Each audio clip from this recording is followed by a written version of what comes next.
하나님이 사랑하시는 비산동교회 성도님들, 지난 하루 동안 평안하셨습니까?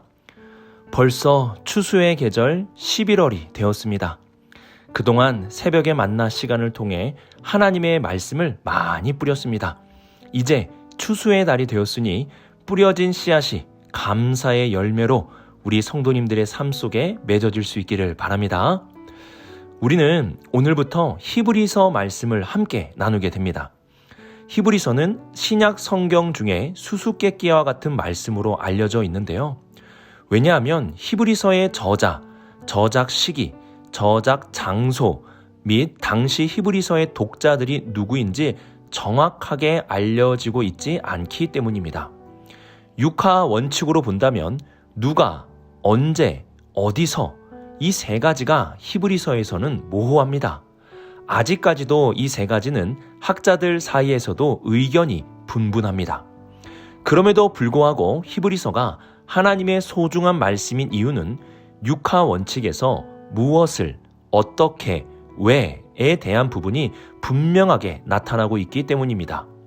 히브리서는 우리가 하나님께 나아가는 길과 방법에 대해 명확하게 말씀해 줍니다.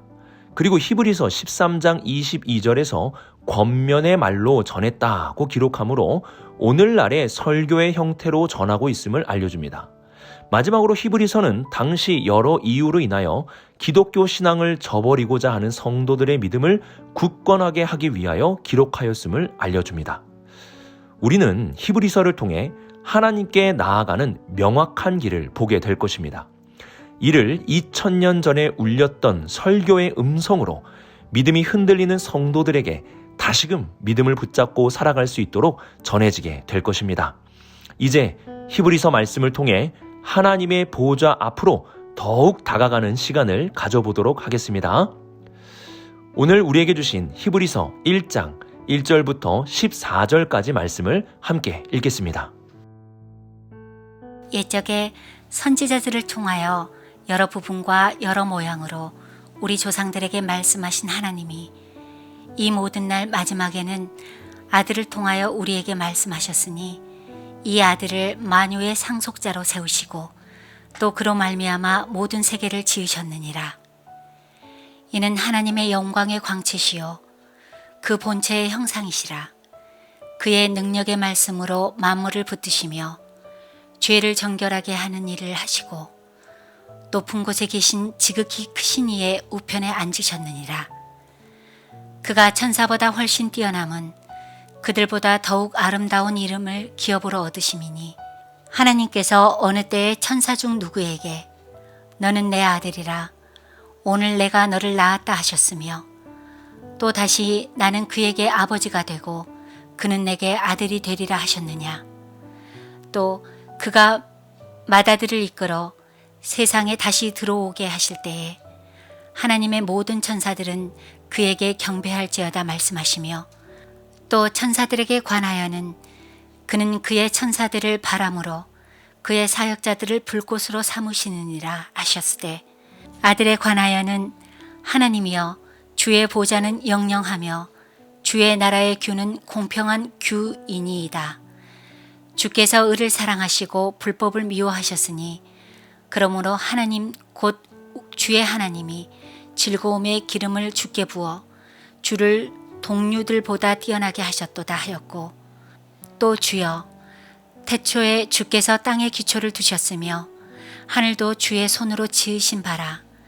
그것들은 멸망할 것이나 오직 주는 영존할 것이요 그것들은 다 옷과 같이 낡아지리니 의복처럼 갈아입을 것이요 그것들은 옷과 같이 변할 것이나 주는 여전하여 연대가 다함이 없으리라 하였으나 어느 때에 천사 중 누구에게 내가 네 원수로 네 발등상이 되게 하기까지 너는 내 우편에 앉아 있으라 하셨느냐.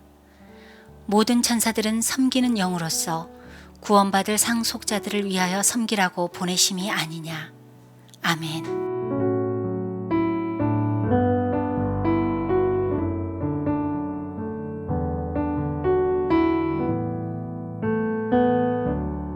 1절 하반절을 보시면 우리 조상들에게 말씀하신 하나님이라고 말씀합니다.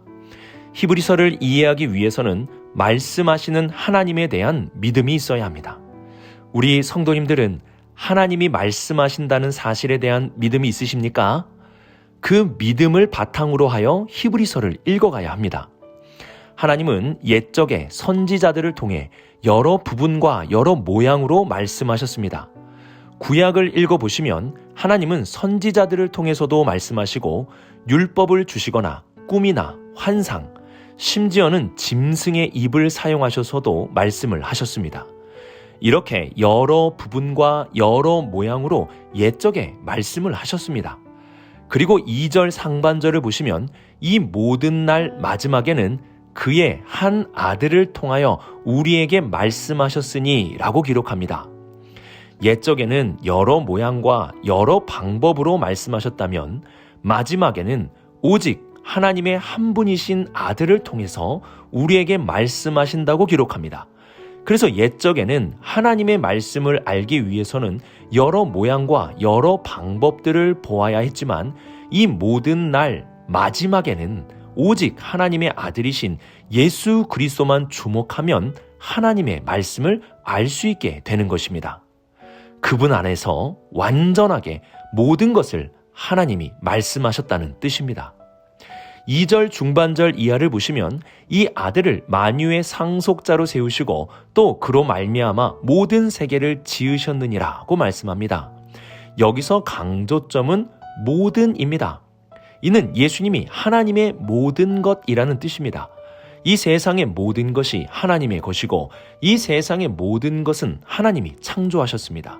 이제는 그 모든 것은 하나님의 상속자이신 예수 그리스도께 있는 것입니다. 3절을 보시면 예수님에 대해 영광의 광채, 본체의 형상, 능력의 말씀, 죄의 정결, 우편의 앉으심과 같이 무려 5가지로 설명하고 있습니다. 하나님의 영광은 오직 예수 그리스도 안에 있고 예수님은 하나님의 본체의 형상이시라는 것, 즉 하나님과 같으심을 말씀합니다. 예수님은 하나님과 동등되시며 그분의 영광이요 형상 그 자체이신 분이십니다. 또한 능력의 말씀으로 이 세상을 붙들고 계시는 분이시고 죄를 정결하게 하시는 일을 하시는 분이십니다. 그리고 마지막으로 예수님은 하나님의 우편에 앉으셨다고 말씀합니다. 하나님의 우편은 메시아의 자리이며 이 세상을 심판하는 심판의 주의 자리입니다. 이 한 구절에 예수님의 위대하심과 예수님의 사역에 대한 중요한 부분을 요약적으로 알려주고 있습니다. 히브리서의 시작은 우리의 시선을 오직 예수 그리스도께 집중시켜주고 있습니다. 하나님의 말씀을 알고자 한다면 오직 예수 그리스도를 보라 하고 만유와 세계보다 그 만유의 상속자이시며 세계의 창조자이신 예수님을 보라고 합니다. 예수님이 누구시며 무엇을 행하시는 분이신지 주목하라고 말씀하고 있는 것입니다. 히브리서의 시작은 이렇게 외칩니다. 예수님을 주목하라. 예수님의 공생의 기간에 제자들은 바다 위, 배 위에 있었고 예수님은 물 위를 걸어오고 계셨습니다. 그때 베드로가 나도 물 위를 걷게 해주십시오 라고 예수님께 요청을 하였습니다. 예수님이 베드로에게 허락을 하시자 베드로는 물 위를 걷기 시작하였습니다. 그러나 바람과 파도를 베드로가 주목하는 순간 그는 다시 물에 빠지게 되었습니다. 우리에게 있어서 중요한 것은 바람과 파도가 일렁이는 이 세상 속에서 예수님께 집중할 수 있는 것입니다. 예수님께만 집중한다면 바람이 아무리 세고 파도가 크게 몰아쳐도 아무런 문제가 되지 않게 됩니다. 예수님께 주목해야 합니다. 바람과 파도가 있는 이 세상 속에서 나를 위해 십자가 지신 예수님, 나를 위해 죽음에서 다시 살아나신 예수님, 나를 위해 이 땅에 다시 오실 예수 그리스도를 주목하며 살아갈 수 있는 우리 모든 성도님들이 될 수 있기를 주님의 이름으로 축복합니다.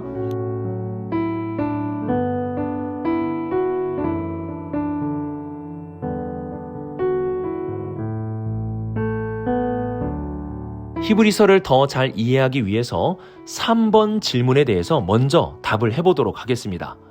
4절 말씀을 보시면 그가 천사보다 훨씬 뛰어남은 그들보다 더욱 아름다운 이름을 기업으로 얻으심이니 라고 말씀합니다. 히브리서는 천사들보다 뛰어나신 예수 그리스도에 대해 말씀합니다. 우리로서는 당연히 천사보다 예수님이 뛰어나다고 생각하고 있기 때문에 아무런 문제가 되지 않습니다. 하지만 당시에는 그렇지 않았습니다. 천사들을 매우 존경하고 높이 평가하였기에 예수님을 천사들 정도로 이해하기도 하였습니다. 그래서 히브리서의 저자는 천사들보다 뛰어나신 예수 그리스도에 대해 말씀하고 있는 것입니다. 우선 천사들이 갖지 못했던 아름다운 이름에 대해서 말씀합니다. 예수님이 가지신 아름다운 이름은 5절에서 나오는 것과 같이 아들을 가리키고 있습니다. 예수님은 천사들이 갖지 못했던 하나님의 아들이라는 호칭을 가지셨습니다. 히브리서 저자는 시편 2편 7절과 사무엘하 7장 14절 말씀을 인용하며 예수님은 천사들이 갖지 못한 하나님의 아들이심을 증거합니다.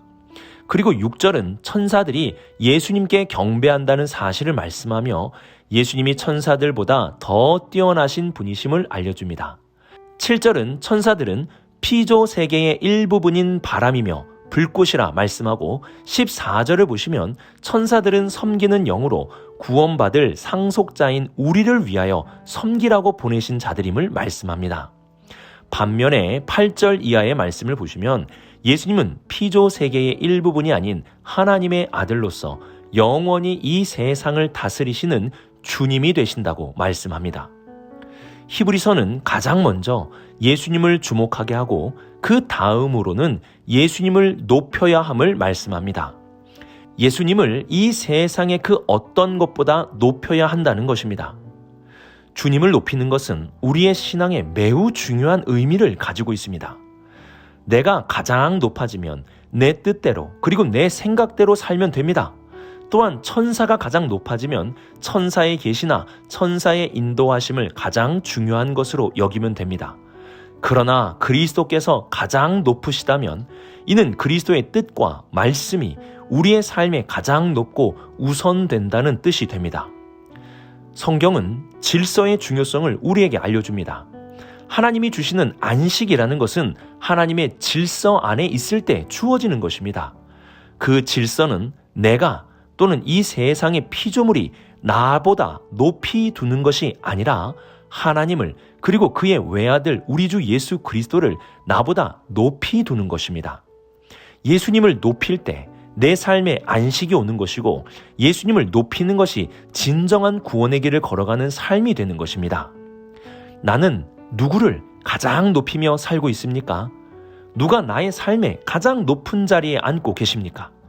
우리는 히브리서의 말씀과 같이 예수 그리스도를 가장 높여야 합니다.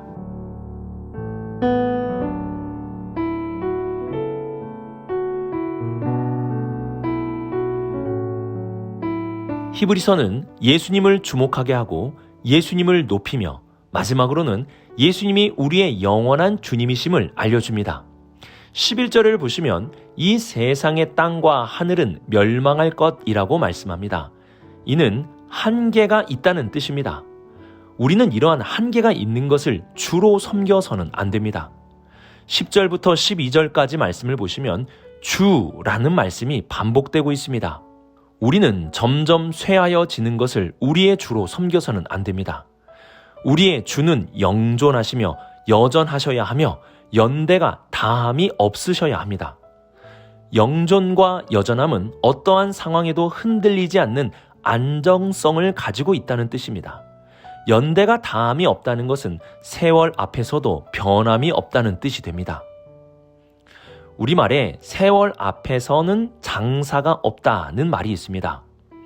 우리가 주로 섬기는 것이 세월 앞에서 쇠하여지는 것이 되어서는 안 됩니다. 우리는 세월 앞에서도 안정성을 가지고 있고 변함이 없는 영원한 우리의 주님이신 예수 그리스도를 나의 주로 섬기며 살아갈 수 있어야 합니다. 오늘의 말씀을 묵상하며 우리 히브리서의 첫 단추를 잘 꿰 수 있기를 바랍니다. 예수님을 주목하고 예수님을 높이고 예수님을 나의 주님으로 믿는 것이 첫 단추입니다. 히브리서는 하나님 앞에 어떻게 나아갈 수 있는가에 대한 명확한 답을 우리에게 제시해 줍니다. 그 답의 첫 단추가 바로 오늘 말씀에서 알려주고 있는 예수 그리스도입니다. 예수님을 주목하고 높이고 주로 섬기면 우리는 하나님의 보좌 앞에서 풍성한 은혜와 영원한 생명을 얻을 수 있게 될 것입니다. 예수님을 주목합시다. 예수님을 높입시다. 예수님을 주로 섬깁시다. 이러한 예수님 중심의 신앙으로 나아가는 것이 바로 하나님께 나아가는 것입니다. 이러한 예수님 중심의 신앙으로 하나님께 나아갈 수 있는 우리 모든 비산동교회 성도님들이 되시길 주님의 이름으로 축복합니다. 기도하겠습니다. 사랑의 하나님 아버지, 세상을 살아가다 보면 주목해야 할 것들이 참 많이 있습니다. 이러한 우리의 분산된 시선을 예수 그리스도 한 분께 모을 수 있도록 도와주옵소서. 주님만을 바라보고 주님만을 높이고 세상 그 어떤 것보다 예수님만을 나의 주로 모시며 살아가는 우리 모든 성도들 되게 하여 주옵소서. 이 모든 말씀 우리 주 예수 그리스도의 이름으로 기도드립니다. 아멘.